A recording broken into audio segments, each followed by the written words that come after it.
भागा बुनकर। एक नगर में सोमिलक नाम का जुलाहा रहता था। विविध प्रकार के रंगीन और सुंदर वस्त्र बनाने के बाद भी उसे भोजन वस्त्र मात्र से अधिक धन कभी प्राप्त नहीं होता था। अन्य जुलाहे मोटा सादा कपड़ा बुनते हुए धनी हो गए थे। उन्हें देखकर एक दिन सोमलिक ने अपनी पत्नी से कहा, प्रिय, देखो, मामूली कपड़ा बुनने वाले जुलाहों ने भी कितना धन वैभव संचित कर लिया है, और मैं इतने सुंदर उत्कृष्ट वस्त्र बनाते हुए भी आज तक निर्धन ही हूँ।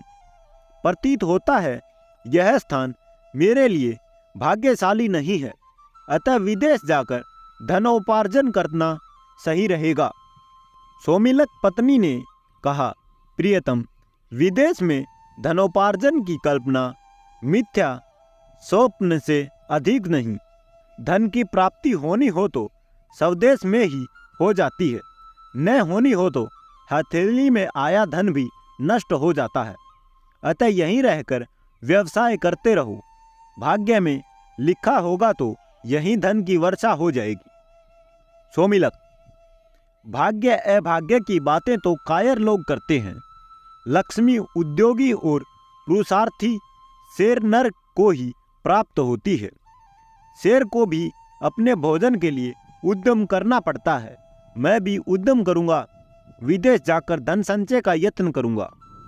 यह कहकर सोमलिक वृद्धमानपुर चला गया। वहां 3 वर्षों में अपने कौशल से 1000 सोने की मोहरें लेकर वह घर की ओर चल दिया। रास्ता लंबा था। आधे रास्ते में ही दिन ढल गया, शाम हो गई। आसपास कोई घर नहीं था। एक मोटे वृक्ष की शाखा के ऊपर चढ़कर रात बिताई। सोते सोते स्वप्न आया कि 2 भयंकर आकृति के पुरुष आपस में बात कर रहे हैं। एक ने कहा, हे पौरुष, तुम्हें क्या मालूम नहीं है कि सोमिलक के पास भोजन वस्त्र से अधिक धन नहीं रह सकता? तब तूने इसे 1000 मोहरें क्यों दी? दूसरा बोला, हे भाग्य, मैं तो प्रत्येक पुरुषार्थी को एक बार उसका फल दूंगा ही।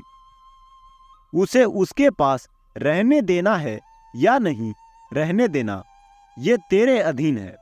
प्रसंग के बाद सोमिलक की नींद खुली तो देखा कि मुहरों का पात्र खाली था। इतने कष्टों से संचित धन के इस तरह लुप्त हो जाने से सोमिलक बड़ा दुखी हुआ।